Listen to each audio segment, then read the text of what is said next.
your own risk. But as long as you're interested in taking on your own risk, and as long as you are interested in being willing to give it a try, then I've got a trade idea for you to consider. When the market opens in 60 minutes, I believe that your best chance is the stock that I'm going to show you here in the next few seconds. So let's get to that. I'm going to share my screen so that I can show you the idea I've got, and then I'm going to walk you through what the idea is. Okay, am I okay to share screens? Looks like we got a couple of things going on here. Just starting your stream now, Gordon. Just going to the live audience now. All right, sorry about that. Let's get started again. Well, in 60 minutes, the US market will open. And I, Gordon Scott, CMT, am going to give you an idea about what stocks to trade now. The idea that I'm going to give you, disclaimer, isn't specific investing or trading advice for you and for your account. You have to do your own due diligence. But as long as you're willing to take on the risk, well, I'm going to help you with that due diligence by giving you an idea and walking you through why I think it's a good idea. I'm not a registered investment advisor, and so trade at your own risk. Let me share my screen for you and show you what I think is the best trading idea for today. And that should come up. Okay, this is it. It's FAZ. FAZ is the reason that this is a good trading opportunity for today is that the markets, the US markets, are going to have a down day. It's going to be red. Weakness in the markets might continue for a few days as well, but the financial sector is extra weak. And FAZ allows you the opportunity to make profits from all the selling that's going to go on. So if the markets are going down, how can you make money? How can you buy something that's going up? Well, there are exchange traded funds out there, ETFs, that are inverse and leveraged. This is one of them. So what this means is that if the stock market goes down, or if some particular index goes down a certain amount, a leveraged and inverse fund will automatically go up. FAZ is tied to the financial sector index, meaning stocks in the financial sector, if they go down 1% on average, FAZ goes up 3%. So that's what we're looking to capture. We know already that the stocks in the financial sector are going to open lower, and therefore FAZ is going to open higher. The big question is, will they continue down, and therefore will FAZ continue up? I believe it will, and I'm going to show you why I think that. However, if you're the kind of person who says, no, I don't want to try to short things, that's just not my way, no problem. I've got two other trading ideas you're going to want to hang around for. But either way, between now and the next 60 minutes when the market opens, I'm going to give you an idea of what we're looking at, what kind of market environment we're in. And then when the market's open, you can see whether or not this trading idea actually plays out well. That's the way we do it here on What Stocks to Trade Today. Every week, I'm going to give you an idea of what stock is your best opportunity, and we're going to go through that. So that's the setup. Let me show you a few charts then. I'm going to try and stop sharing that one and instead share these charts, which are really going to, I think, be interesting to you. All right.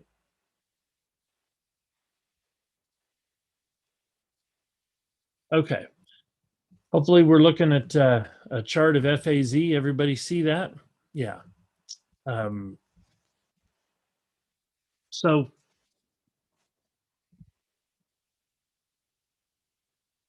here is the opening level that in the pre-market, the stocks or FAZ is likely going to open.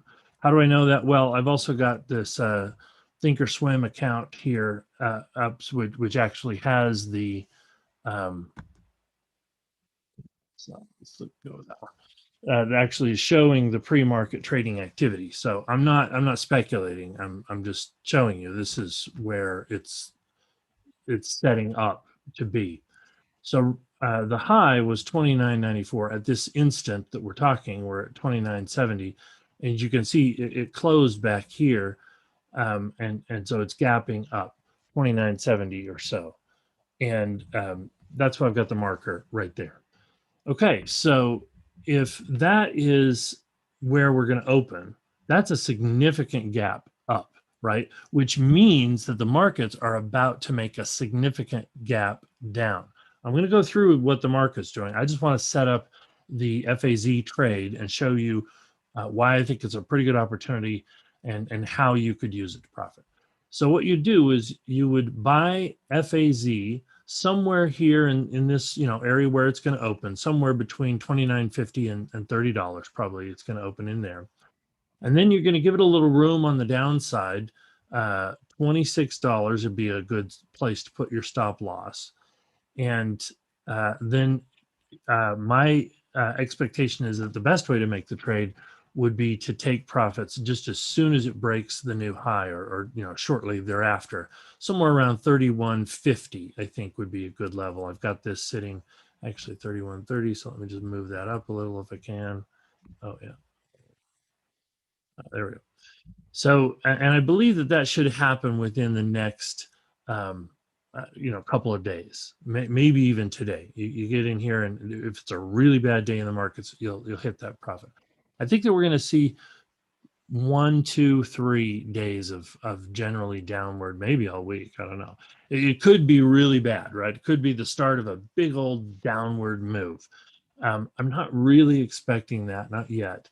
But that kind of a jump, I think, is going to be easy for FAZ to make.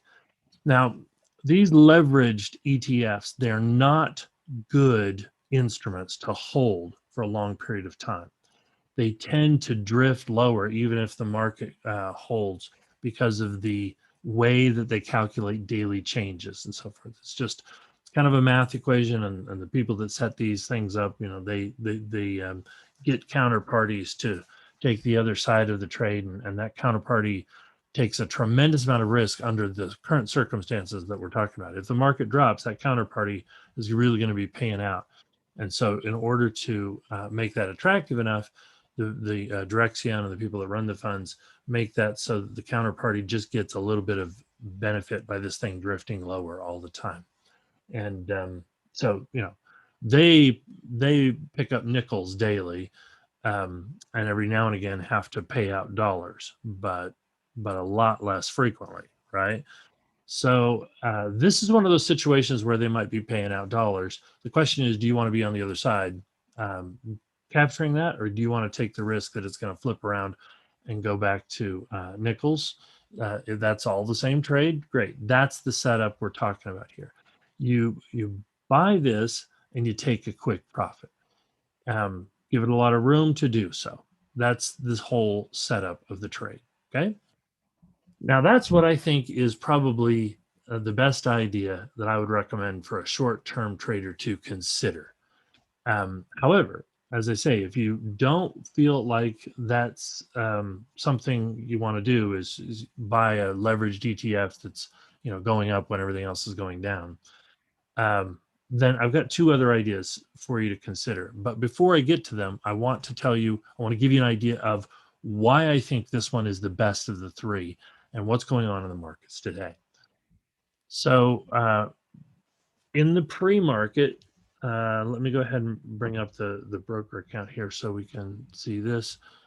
One of the things that I love to do coming into a weekend is just compare the NASDAQ futures and the Aussie yen.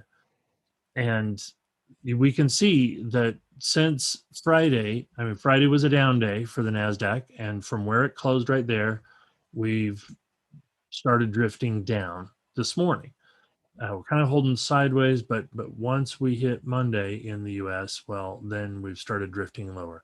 Aussie yen, interestingly enough, has done the same thing, right? These two patterns look so similar. Well, they are most of the time highly correlated, especially in short-term increments.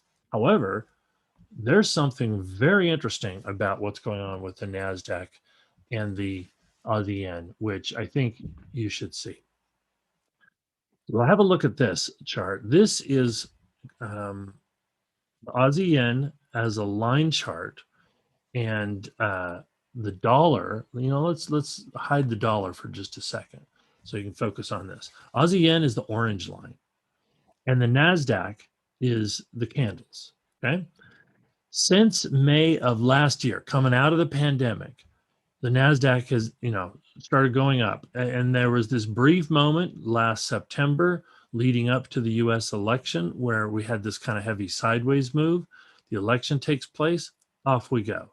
So this whole movement from May up to February was very bullish. And look what the Aussie yen was doing. Same thing, right? Now, the Aussie yen doesn't move with the same degree of, NASDAQ here went up 60%. The Aussie yen didn't go up 60%. I'm just looking at the shapes, how the shapes are similar, okay? But what this shows us is that the global appetite for risk, that's the Aussie yen, matches the US appetite for risk, which is the NASDAQ. That's why these two things run so well correlated. But if you're sharp, you've already got a question in your mind. What the heck's going on here then, Gordon? Because you're telling us this stuff is highly correlated, but starting about right here, all of a sudden it starts looking very different. Yes, it does. And that is an important thing, even though just here in the last 2 or 3 days and the last several hours, they look like they're doing the same thing, because in the short term, they do look very similar. But why in the larger term do we have this huge disconnect, almost opposite behavior going on? Well, let me give you an explanation for that. Right around in here, Joe Biden is inaugurated. Right around in here, people began to realize, wait a minute, this U.S. Presidency, U.S. White House administration is hell bent on spending a boatload of money. And every week, it seems they come up with a new idea for how to spend money. And not just them, but the Fed. The Fed comes up with all sorts of ways to, do quantitative easing, even while they make it seem like they're not. So whether you call it monetary policy or fiscal policy, either one, they're both very dovish. They want to get more, U.S. dollars out into the system, into the world, into the economy, into anything. And why would they do that? Well, I'm going to leave the political reasons aside for what might be driving, what might be motivating that, or the economic theory. Either one doesn't really matter. What really matters is we look at the price and see what the markets are doing and how they're responding to that. Okay, that's what really matters. And so, what do we see? What we see here is that this disconnect happens in part because at the time, investors are concerned about inflation. And if you go back through here, the headlines really started talking more about inflation through here. So investors also began, buying commodities and doing all sorts of things to sort of hedge against inflation. It was very clear that this was a sort of inflation scare behavior on the NASDAQ and a US dollar inflation. So if the US dollar is going to get weak, both of these currencies, Aussie and yen, are going to get stronger. The Aussie is going to get stronger than the yen. And so that's why you see this move up at the time the NASDAQ goes down. Aussie yen has kind of been holding up there. Now, all of a sudden, the Australian dollar is weakening compared to the yen at the same time that the NASDAQ starts running hot. All this strength. Why? What's going on? To really kind of make sense of this, we need to bring in the US dollar chart. So this bluish line is the US dollar. And as you can see, it runs almost the opposite of the other two almost all of the time until recently here. So notice that at this point that the Aussie yen starts going weak, the NASDAQ starts going strong, as does the US dollar at the same time. What's this all about? Why the difference? Here in February is where investors, large-scale investors, became concerned about inflation. Here is where large-scale investors believe that the Fed is going to do something about the inflation. What that means is they may raise interest rates sooner than expected. The Fed had been saying, yeah, no, we're not going to touch interest rates at all through 2021 and at all through 2022, and maybe not even to midway 2023. Now, regardless of the fact that they said that, the market starts saying, we're going to call your bluff. We think you're going to raise rates faster than that. And in the most recent Fed announcement, Fed minutes, then the notes were kind of confirming of that idea that, oh, they are looking. They're not going to. They say, oh, we're not going to. We're just keeping an eye on it. But we notice this. And because they notice this or that or whatever they say, then large-scale investors say, oh, see, we're right. You guys are going to have to raise rates soon. And so this is kind of what's going on, is that all of these people are thinking, hey, the dollar is going to start paying out potentially larger interest rate in the future. So if I'm holding dollars, that's better. And the NASDAQ was still moving higher, even though this was going on, right? Interesting. Why? Well, in part because this just means if the US market's going to get stronger, then US stocks are more interesting. But it has a limit of how far it can go. And that is that if the US dollar keeps going higher and higher, then everything you buy with the dollar, with dollars, right, tends to go down. It's a mathematical balancing act. If dollars get more valuable, then it takes fewer of them to buy the same stuff. If dollars get less valuable, then it takes more of them to buy the same stuff. In other words, prices go up, right? So if dollars get more valuable, prices go down. If dollars get less valuable, prices go up. So we're looking at this situation now where it looked like, hey, this is favorable for stocks, but then wait a minute. Now all of a sudden, if the dollar keeps going up, then prices are going to have to go down, and so people are feeling like stocks have less of an opportunity for growth going forward. And you can see a similar dynamic here in yikes. There we go. That's coming in the movement of gold and silver. So if we look here at gold and silver just since the beginning of the year, the US dollar is the green line, gold is the kind of goldish line, and silver is that blue line. Okay. Recently, they also started tracking upwards with the dollar. The dollar made that jump and then continued to drift higher. Gold and silver drifted higher until just the past Thursday and Friday, and bam, down they've gone. So that this sort of temporary weird what's going on correlation broke. Now the importance of this break is to say markets aren't wacko.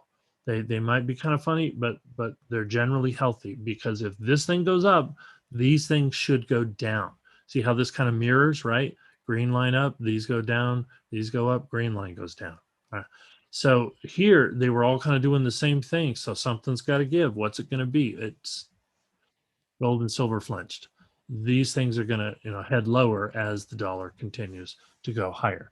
So this just tells us that markets aren't working in totally unexpected ways. They're working in normal ways. And because they're working in normal ways, we can expect that the other things that we're watching are still valid to watch. One of the things I like to pay attention to is volatility, how much movement there is in the price change of stocks on a day-by-day basis. And so what I've done here is put together a chart. This is just a line chart of the S&P 500. That's the black line. It's going to be like the NASDAQ, right? And the blue line is the 5-day average true range of the size of the candles, of SPY. So if you got big candles, that's a lot of volatility. If you have small candles, that's a low amount of volatility. Usually small candles mean upward drift in prices. People aren't panicking with big candles. They got small candles going up, right? They're not panicking. They're buying and sitting back and holding. They're not buying and selling. Okay. So what you've got there in that situation is as prices tend to stop going up and start to go down, then you tend to see volatility creep in. Candle sizes on average tend to get a little bigger. That's what I'm trying to capture with this chart. Here, as you can see, back in April, there was this moment where you see where the average true range hit a low, spiked up, and when it came back down, it made a higher low. And then shortly after that, the range increased as prices fell. They fell just briefly, right through there, leading up to what I thought was going to be a doomsday scenario, right? Because there were a lot of people beginning to sell, taking profits based on the year past. And so, had there been really bad news headlines, whatever, take your pick of bad news. The latest variant of the coronavirus was really serious, much more serious. If we'd had a headline like that, I mean, you're getting Delta variant headlines now, and that's also starting to depress headlines a bit. I mean, depress prices a little bit. People are kind of worried about, hey, is this Delta thing going to be real or not? I'll show you some effects of that here in a second as well. But what that is done, I mean, what that could have done under these circumstances was created a huge sell-off, but it didn't. It didn't, and that's really important because although we were in a situation where it could have created a big sell-off, the fact that it didn't told us that investors are still bullish, still optimistic, and that meant this was a good time to be a buyer. And if you were a buyer back then, well, it did nicely. Now what's going on? Where are we? Well, have a look at this. See, these two are the same. The troughs here aren't going to a higher low, and so that's not really causing any worry. Even though we had this little dip, it wasn't a big dip at all. But look what we're up to now. See that thing right there where we are? That is a higher trough, a higher low, similar to this. Shortly after that is when prices began to dip. So we're here, and prices have kind of come down. It's possible that we'll see a break. Well, we will, because this is going to, we're going to open down here, right? And so if it closes lower, we could see prices go down, come back up, and continue to go down. That's kind of what this is saying. This increase of volatility is sort of setting up for, hey, people are unusually nervous. So now we've got another situation, kind of like back here. It's not quite as strong as that. However, it's almost that way, where we could create some real downward move. Now, this is a bit of a double top. If in fact we were to drop, come back up to the same level, and then come back down, you'd see that head and shoulders pattern, suggesting a reversal. Let's see. Okay, Paul, we'll catch up tomorrow. So S&P going down this summer, Crystal asks. Thanks for the question, Crystal. Yeah, very possible. My guess really, though, is that we're just going to kind of go sideways. Earnings are coming out, and the earnings news has actually been good, even though people are selling shares through the earnings. It tells us that investors are nervous about hanging around, but the news is actually good. So I think once they get over their nervousness, it's going to come back up. The question is, will it kind of go up and down and just hang in there, or will it break some lows and really start heading down strongly? I don't expect the latter. I do expect these periods of it's going to go down for a little bit, and it'll bounce back up, and it'll go down, and we'll go back, sideways. But I do believe that we're breaking that low and ready to head down for 2 or 3 days because of everything that we've been talking about here. We've got investors concerned about the dollar going higher and the lack of value in stocks, and that is hitting the financial sector more so than others. Here, let's go back to this chart of FAC. I have XLF, which is the sector fund for up above. And so the sector fund is weak, right? Look at SPY, go back to that chart. See how the bump goes higher, right? So it's a higher high during just the past couple of weeks. But during that same period of time, what is the financial sector doing? A lower high. See? So this is weaker than the rest of the market. And so that's why I feel like FAZ is in a really good spot for turning higher. So that's why I really like that as a trade possibility. And so now, how about the other two? What about the other two stocks that could go up even if the market goes down? Now, I don't know that these stocks are going to go up today, but if we see something like this, what if the market drops at the open and then people say, wow, this is a great time to buy, and they start plowing in and they buy shares? Well, probably both of these stocks would benefit from that and that they would go up. They could go up even if the rest of the market goes down because they seem to be just moving independently. They have their own kind of storyline and stuff. And so let me walk you through what those are and trade ideas that you would be interested in. So this one, AEHR, is kind of a low price stock. It's under $5 a share. What people would call a penny stock. Well, at least it was yesterday, right? The big question is, where will it finally open? Okay, I'm going to go look here at our real-time stuff. And yeah, so that's FAZ. As you can see, FAZ is still hanging around up there at the 29.75 level.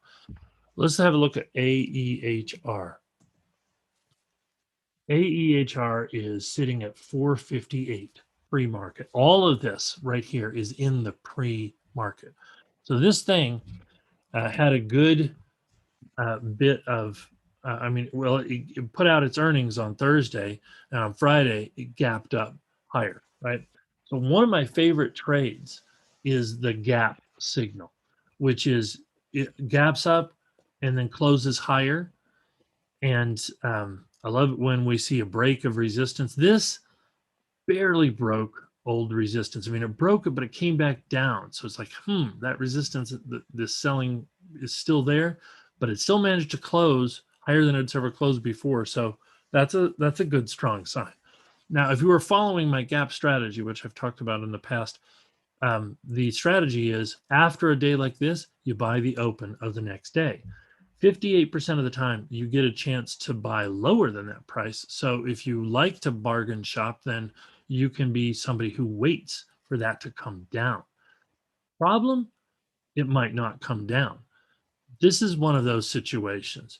It's gapping even higher the next day. We're clear up in, I've got it here at 410. That's where I think you might actually be able to pick it up. It's opening right now up there, opening clear up here. I think that we're going to see a lot of fluctuation today. I think it could come all the way down, and you could pick it up here if you were going to bargain shop. The problem is, what if it just does this? It just opens and takes off from there, right? If you're kind of a FOMO trader, you just have the fear of missing out on the trade. Well, the answer is you jump in here and then let the train ride, if it will. The problem with doing that, you might have this extreme fluctuation. So I'm not a big fan of jumping on a stock that's making its historical biggest gap ever. But I know a lot of guys that do that sort of thing, and one of the things they do is they account for the risk. They don't jump in here, load up the whole account and say, man, if it goes down to here, I'll lose everything, but that's okay because I know it's going higher. It's like, nobody trades like that. Nobody, because they traded that way once and now you don't know about them anymore as a trader. So I don't do that, and even they don't. Guys who like to jump on that and go, guys or gals, they are aware and respectful of the risk they could take. So if you grab that, you got to use a small enough number of shares that if the price were to come all the way back down here and then stop you out, the amount you would lose wouldn't cause you to panic, right? That's kind of, oh man, I want to just load the boat and ride it. Not the way. There's better ways to do that. Like for instance, buy with these small number of shares, and if it keeps going up, maybe add some more, and then raise your stop, and then follow it that way. That's a lot better way, statistically and psychologically. So anyway, I'm just letting you know the setup. But I believe there will be a lot of fluctuation, and AEHR could come back down and hit this area. Why do I believe that? Well, okay, so let's talk about what AEHR is, where I got the trade idea, and what's the stock. So I use two stock screeners. One is FinViz, and the other is Market Chameleon. Market Chameleon has some really nice pre-market information, and so if you're coming like we are right now at now 30 minutes before the U.S. market opens, then you have to be checking out what's happening in the pre-market. And so if you come into Market Chameleon and you sign up with a free account, I don't know if this is actually a premium account, paid for account. So I hope I'm not showing stuff that you wouldn't be able to find on a free account. But basically, you come to the stocks pull down, and right there it says pre-market trading. When you go there, it brings you here and shows you what's going on. What are the most active? What are the gainers? What are the decliners? I like to look at the most active and just see what's happening here. And as you can see, most of the most active is down days, and AEHR has been getting more and more active. When I started, it was a lot lower, and now it's top of the list. See all the big names though: SPY, Apple, SNDL, QQQ, Space. All the see they're red. They're all red. This thing here, UVXY. What's that? That's the VIX. So if the market's going down, the VIX is going up. So the fact that this is green, it's just another red. It's just another signal for down. Whoops, I didn't mean to do that. Let's keep that closed. So you can see there's a lot of red on this list. That's kind of my point. You got this stuff here, SQQQ. That's another one of those inverse ETFs. NRXP. That's an ugly looking chart. I don't have rollover thumbnails here. But anyway, so there's a lot of red, and the stuff that's green, half of it is inverse ETFs anyway. Okay.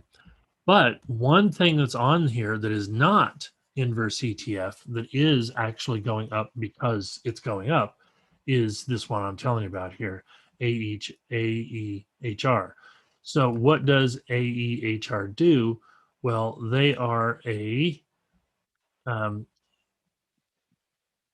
semiconductor, but specialized to electronic vehicles. So it says here, engaged in test systems for burning in logical, optical, and blah, blah, blah, blah, integrated circuits, right? Follow it down, and somewhere in there, you find out that they are a company that makes, they make chips, and they make stuff for chip makers. And particularly their customers are in the electronic vehicle market. Now, the news they had, what's driving their price today was that they had good earnings a little while ago. But if you look at the news item here, it shows us a worldwide supplier of semiconductor test and reliability qualification equipment today announced it received a $10 million single purchase order from its lead silicon carbide test and burn-in customer for multiple Fox XP system full sets of wafer pack contractors to meet their increased production capacity needs. Okay. This is a really important news item, not just for this company, but for industry at large. So they, and you go further down. These Fox systems and wafer packs are expected to ship within the next 6 months. So these systems are helping other people make chips. Okay. It's not the actual chips themselves, it's helping make chips. That's super important because what that says is the computer supply problem. Like if you try to go out and buy graphics cards today, or if you try to go and buy semiconductors of any kind, you have trouble because there are supply constraints for a variety of reasons. I mean, it's all post-COVID related, right? But uh, the situation is that it takes those uh, chip foundries, as they're called, a while to kind of get back and going. Well, apparently they're back and going because they're buying stuff from people like from companies like AEHR. And so AEHR is on the leading edge of the resurgence of semiconductors, and they're getting the benefit from that. Now, this doesn't mean that semiconductors are going to start making a lot of money right away, but out a couple of months, they'll get their production going, and then they'll be able to sell again, assuming people want to buy. It's a question mark. Meanwhile, this company is getting orders. Okay. Now, what if people buy these orders and they're right about making more product because they're going to sell? Well, that's an opportunity that's coming further out, and we should keep an eye on that. That would be various sort of semiconductor equipments or computer retailers, people who are actually selling the retail stuff, who are actually now able to get more stuff through their channels. That's my next idea. So we're going to go there next. But for now, just enough to say that AEHR is really, kind of looking strong, and it could hold strong after the market opens. I feel like there's going to be a lot of fluctuation in price. It's going to run up and it's going to go up and down because it's just such a big move. And so a good tactic might be to shop somewhere close to but higher than $4 a share, and then you don't have to risk from 478. You just risk from 4. Set the stop loss down here around 275 or so, and this is one. Yeah, you could take quick profits, but I think this one has the potential to keep going. So give it some room, but hang on for the ride. And that's AEHR. Now, if AEHR is going to do well, it means that the people it supplies are also going to do well, which means the computer companies. If the computer companies are going to do well, then the people who sell computers are going to do well. How about this one, Newegg, NEGG? Now, this looks kind of crazy, right? It was down here around $10. All of a sudden, boom, 60, 70, 80. And we've come all the way back from there. What's that? Reddit, Wall Street Bets, that kind of stuff, right? This is a bunch of people feeling like, hey, there's an opportunity here. We should jump in, and then, you know, hype and sorry guys. However, I've noticed over the years that there's this kind of thing. When you see a trade like this, it runs way up and comes way back down. Pay attention to the volume. See how the volume is low, low, low, low, low. Then all of a sudden it spikes. Well, yeah, because the price goes up.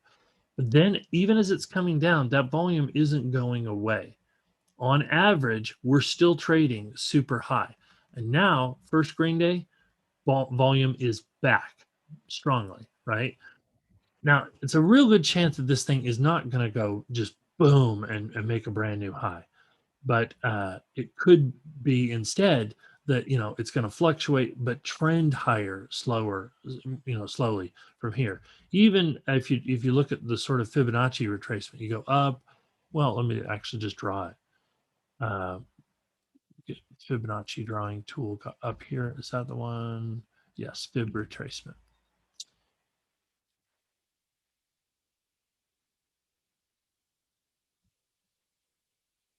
We'll go to there. Right. Okay. And I got to change the settings there.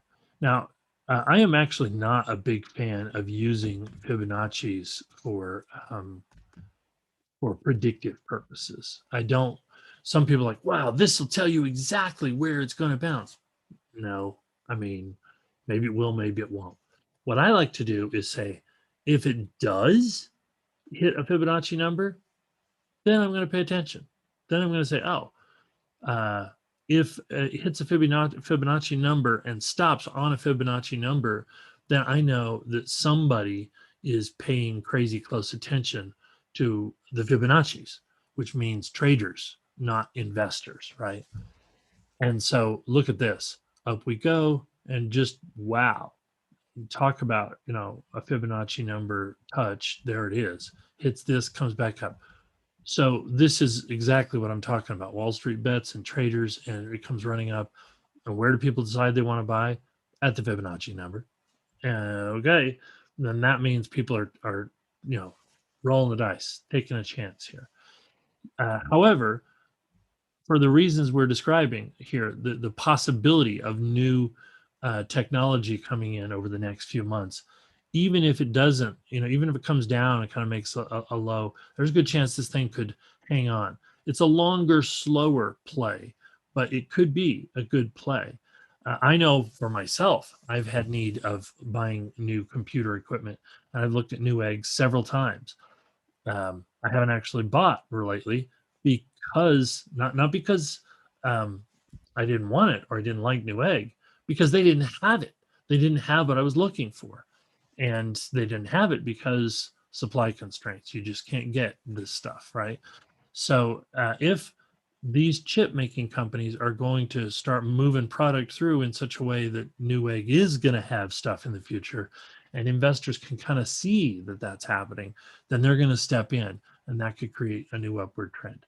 But as I say, that could take a while. It could take several days, maybe several weeks for that to fully materialize. So although I actually like the idea of taking a chance on Newegg here, I would want to give it, I wouldn't want to put the stop loss right under the Fibonacci. Probably want to go about halfway down. If in fact it were to come all the way back down and fully retrace the whole move here, then you don't want any piece of this. But because the volume is strong, because we did bounce right on the 78, I think there's a good chance that this isn't going to come clear back to here. But how would I know? Well, halfway in between. Now, buying this stock wherever it opens around 30 and setting the stop loss clear back here at 15, that's 50% of the price of the stock. Yeah, that is, you're in for a longer hold. You might hold it for months and it might really pay off. Hey, if it went up and made a new high up there, it would really pay off. But that's the kind of thing. So when I come to you and I say what stocks to trade today, I'm not usually looking for this long-term kind of play. I'm looking for something that has the opportunity to really benefit you in the next few days. So that's why we're all the way back to FAZ, and why I think this is the best setup for today's and this week's circumstances. All right. So AEHR is still drifting higher there. That's an interesting look. I mean, maybe it's not going to come all the way back. See, I'm talking about trying to, once it goes live, trying to pick it up somewhere down here. Probably we find some support there. And so, you can see that kind of fluctuation, but it might just, open higher and keep going. Oh, electronic vehicles, right? If you heard me say AEHR is all about electronic vehicle manufacturing, then immediately you're probably thinking Tesla. No, don't think Tesla. Well, I mean, all I'm saying is the market is going down. Tesla's a big component of the market. Now it's holding right here, so maybe we're going to bounce. I doubt that you can tell that for sure. I doubt that, in fact, where the bounce is going to hold. It might bounce a little, but I think it's going to be a down day. So Tesla is kind of a scary play to me because it closed up here at 640. It's opening at 629, or at least prepared to open right here. People aren't translating AEHR into electronic vehicle fortunes immediately. So that's good. That's good for us because it says, hey, if in fact AEHR is going to keep doing well, then they're all going to turn around. You keep an eye on Tesla, NIO, a few of the others. But um, for today, it doesn't look good for them. So Subram is saying, hi, will that be buy stock or options? Well, in the case of AEHR, it's a low price stock. It's under $5. So you're just talking about buying the stock. In the case of Newegg, you might do options. You could, buy those things. Um, but like if I were going to buy an option, let's see, do I have time? Yeah, that's actually a really good question you ask because I wasn't thinking about that as an option trade. But let me show you my favorite option trade. See, this account that I'm using here to show you, it only has $80 in it, but I'm actually pretty proud of this account. Why? Well, because the reason I like to use this account or like to hold on to this account is that it's Thinkorswim. I've been using it for years. Long ago, 14 years, I think, I opened this account. And I've just been so enamored with it, I've kept it all those years. However, I have moved money into other accounts. My 401k, I move it to a broker that works with whatever strategy I'm using, and then I leave this account behind. Now, I actually have other Thinkorswim accounts as well, and but this one here is just like this residual account. Well, 3 months ago, I noticed that has it been 3 months? A little more than 3 months ago, um, I was coming back here and I thought, yeah, I've got $20 in this account. I wonder if I can do something with $20. And is there a trade I can make? Well, it turns out, yes, there was a trade. Remember, I said I was looking at a doomsday scenario. Ahead of that doomsday scenario, I made a trade designed to benefit from stocks, dropping very significantly. And so the whole doomsday scenario did not play out, but this trade actually worked out pretty well. I took the account from $20 to about $27. Yay. Percentage wise, that's a good number, right? I know it's just nothing. But again, I'm just kind of playing around with it, just seeing what I can do. So I did a put calendar spread on Apple because Apple was being weak compared to the rest of the market. So I think if the market's going to go down, Apple's going to go down more. So I buy the put calendar spread, and it goes down far enough to the point where I realize, hey, I think I'm wrong about this. It's going to start going up, and therefore I got out and took the profits. Now, had that trade gone right, it would have gone from $20 in value to about $100 in value. And so that was what I was after. The idea that I got out of there and still made $7 on the trade, that was pretty good. I was pretty happy about that. And that was $7 after commissions. So this time I said, well, Apple is going to go up because we didn't crash. That means investors were optimistic. So I went ahead and I got into Apple back then. Oh, sorry. Let me put that on QQQQ. Still heading lower on the Qs for leading into the open. Yeah. Anyway, so Apple was, I thought it's going to go up. So I went ahead and bought a calendar spread on AAPL. And let me see if I can, I'll replace Newegg with Apple so you can see this on. Let me get rid of the volume. There we go. And so this was, back here in May, and May 14th, um, I said, okay, potential doomsday came down and went up on, and so, I'd started that put calendar spread here, right? And so this day it comes up and I think, oh, I'm wrong because we should have broken that low. If we're going to have a doomsday scenario, we should have gone and broken the low. We didn't. And instead we act like we're going to break this high. That means I got to get out of that trade. So I did. And then we're coming down. I'm thinking if we break, then I just panicked and got out too early. Well, we didn't break. We did this. So on these days, then I said, okay, we're going to go long. So I did a calendar spread, call calendar spread. Now, a calendar spread is you buy a longer option and you sell I mean, you buy something out of the money, and well, not necessarily. It doesn't have to be, but that's the way I do it.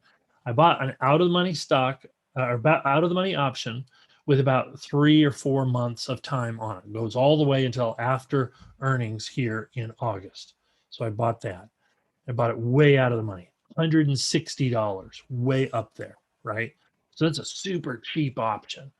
But problem, those options almost never work. Super cheap, and time value kills you.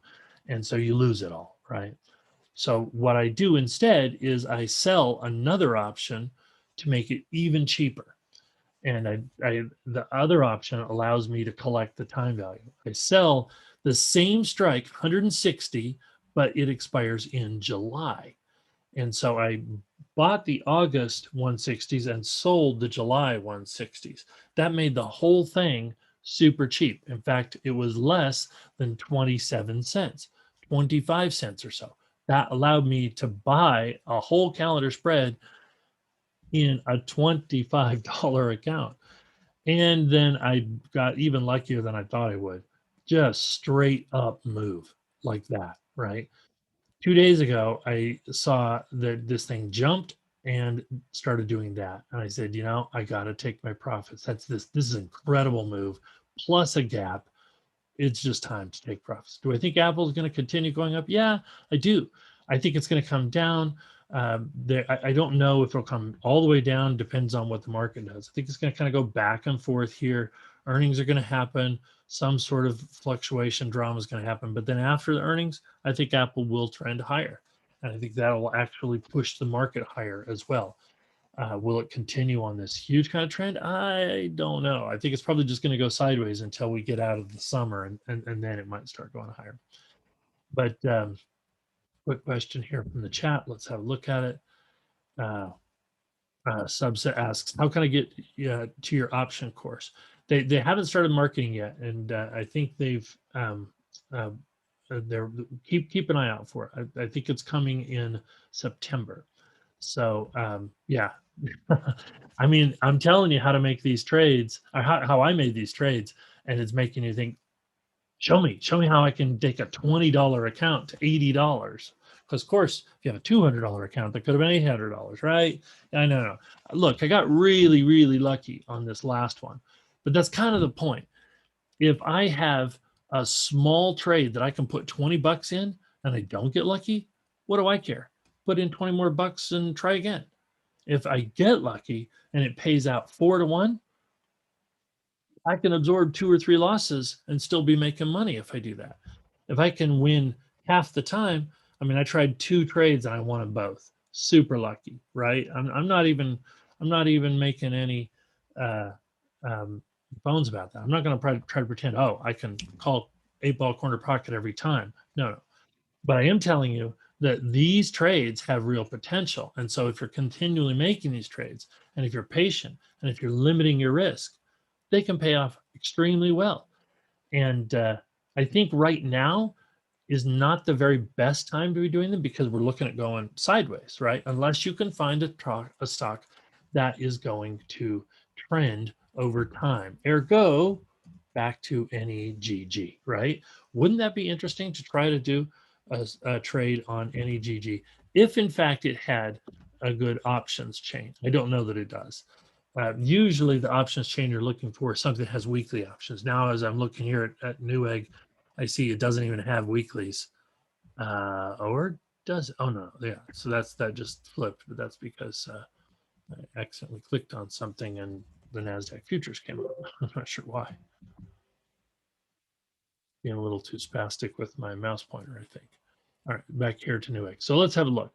If I were to go out to November, that's what I would have to buy. And I'd have to see something way out of the money. And the problem is they're going to, see, when you get way out of the money and you've got these big spreads, you can't use it, okay?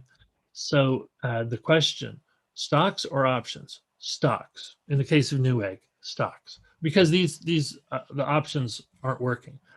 But let's look at something that might, and let's follow the same theme. All right, what would be a stock that is a computer seller? Well, how about Best Buy, BBY, right? Best Buy company, there it is. Yeah. So Best Buy is $109 and it does have weekly options. So let's see what the bid ask spreads look like on out after Best Buy's next earnings. We'll call that yeah, we'll call that October. So October out of the money. Now this is usable. See, we got $1.11. This is $130, way up there, right? We've got $1.11 by $1.26. Yeah, 16 cents wide, but we might actually be able to make use of that. Up here, we got $1.81 by $1.96 at 125. That might be even a little better.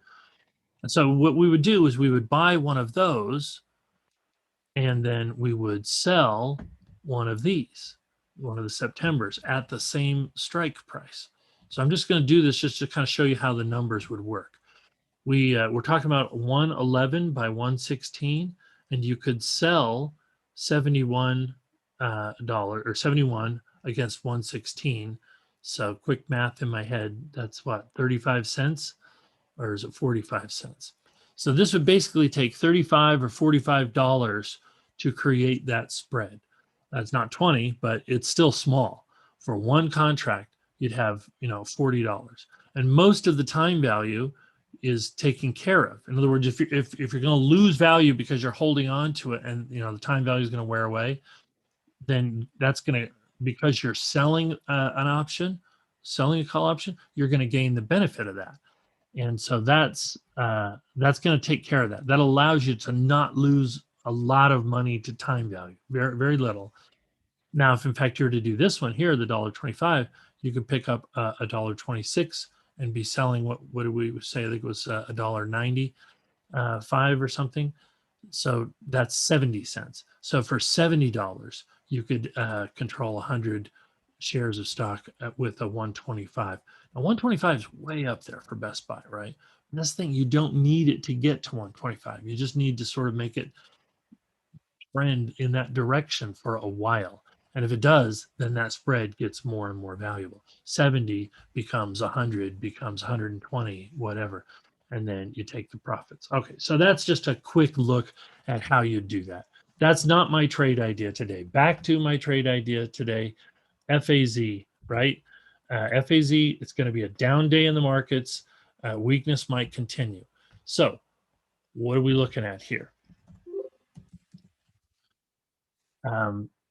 FAZ. Oh, yeah. Real quick here. Are you talking about options on FAZ? No. No. I would never talk options on a leveraged ETF. The time value just decays too fast. That's my belief and my expectation. Now you really could do that. You could go, instead of paying $29 a share, you could buy these options here on FAZ, because you can get that option for just 4 days, right? At these very low prices. I tend to feel like that's not a good purchase. See this one here, this $30 out of the money. It's priced 25 by 35, 10-cent spread, clear down there at 30 cents. And for a super liquid stock, it should be a lot tighter than that. And so it's basically saying you got to get up to $30.35 before you can break even on that particular option. Man, by the time we get to 30, 35, I want to have taken profit and gotten out of FAZ. And the option, is saying I might not get it. So, all right, here we go. We are seeing some movement here on these prices, and we're less than 2 minutes away from the markets open. QQQ is still down. So I'm going to go here to FAZ, and we're going to watch this chart. So the idea was take FAZ wherever it opens, and then set a stop loss, clear down at like 26. Okay, so if we did that, let's see if I can do that here with my There we go. Trading panel. I have FAZ. I do. There we go. All right. So we're going to open a paper trade on Trading View. They have a paper trading thing, and you can see these are some of the other trades I've done in the past. I got that Microsoft one. It's running quite nicely. We've got a couple of losers, break even on some of the others, but um, the next one to consider is this FAZ trade. So let's get that up. And where's my order panel?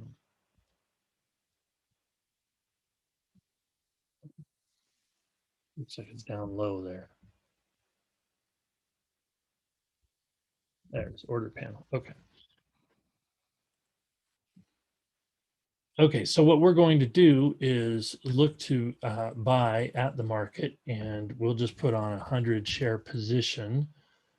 We're going to set the stop loss at about $3 lower, and we'll just take it. We'll take FAZ and see what we get. Did that go through? Doesn't look like that. Through, I'm not sure. Orders working.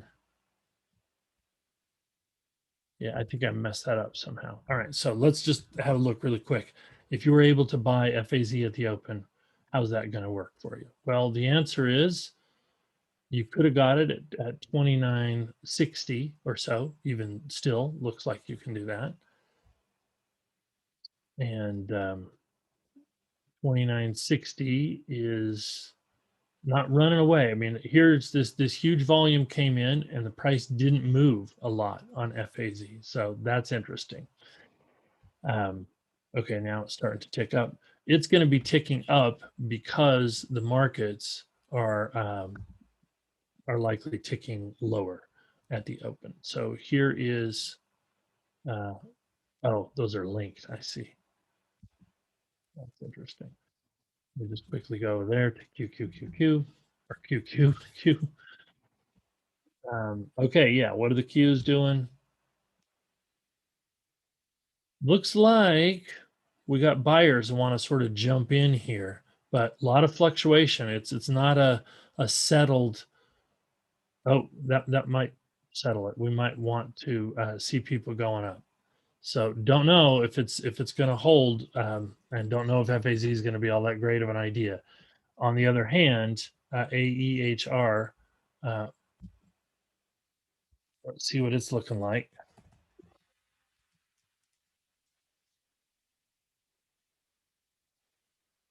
Uh-huh. Yeah, AHR went up and came down. Remember, like I said, a lot of fluctuation. Don't know if it's going to make it all the way down here to the to this area, but good chance that it still could. So this is exactly why I didn't want to jump on AEHR right at the open, because such a big move, selling it away, coming out of there. Let's check out Newegg.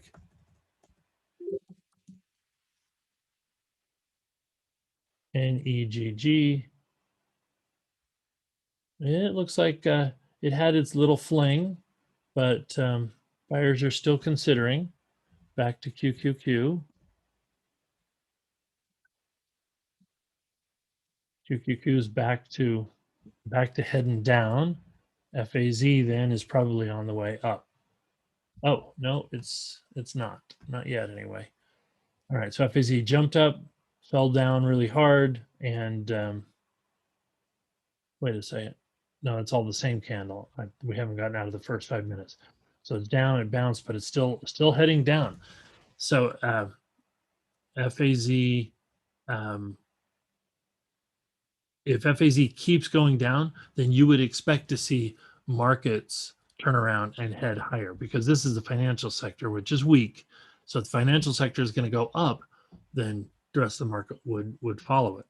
So we'll see how that works out. I mean, not a barn burner start to come out with. I still feel good about the FAZ opportunity. I think that the financial sector is showing a lot of weakness. JP Morgan and Citibank and Bank of America, they all came out with good earnings, good news, and they all got really sold afterwards. And on Friday, they all really sold down.